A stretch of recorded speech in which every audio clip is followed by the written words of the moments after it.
Сәлем, қалдарыңыз қалай, көңіл күйлеріңіз қалай, сіздермен мен. Жалпы адам баласының өмірінің бір сарынды болып кетуі, депрессияға түсіп кетуі, көңіл күйінің төмендеуі, аурушаң болып кетуі мидағы өте көп сұрақтардың шешілмегендігінен екен. Миыңызда қаншама сан сауал болатын болса, миыңызда шешімін таппаған қаншама дүниелер болатын болса, осы нәрсе сіздің өміріңізге өте үлкен минус жағдайларды алып келеді екен. Сондықтан адам ең бірінші өзін өзі тоқтап тыныштыққа шақыру керек.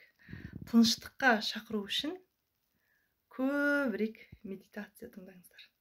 Медитация адамды осы сәтте және өзіңіздегі бар дүниелерге қанағатпен бақытты болуға үйретеді.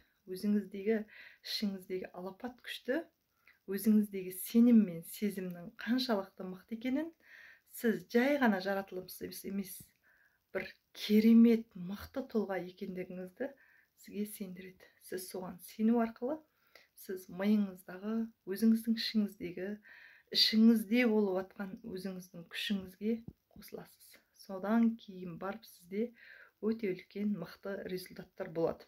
Осы үлкен мықты результаттарды, жақсы үлкен нәтижелерді жасау үшін адам тынышталу керек.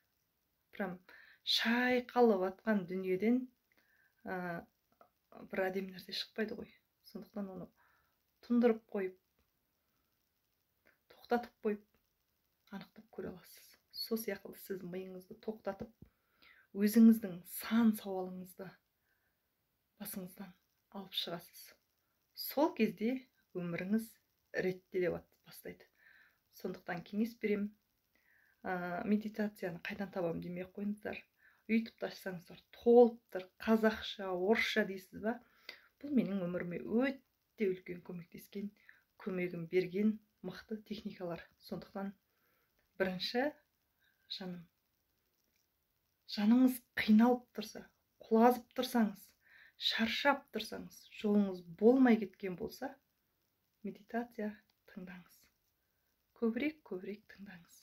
Сол кезде өзіңізде қалауыңызды, басыңызда қандай арман, ойлар бар еді, мақсаттар бар еді, сіз кім едіңіз, қай жолға келдіңіз, қай жерде тұрасыз, соны анықтайтын боласыз. Сәттілік ешқашан құлазымаңыздар, берілмеңіздер. Өмір өте тамаша.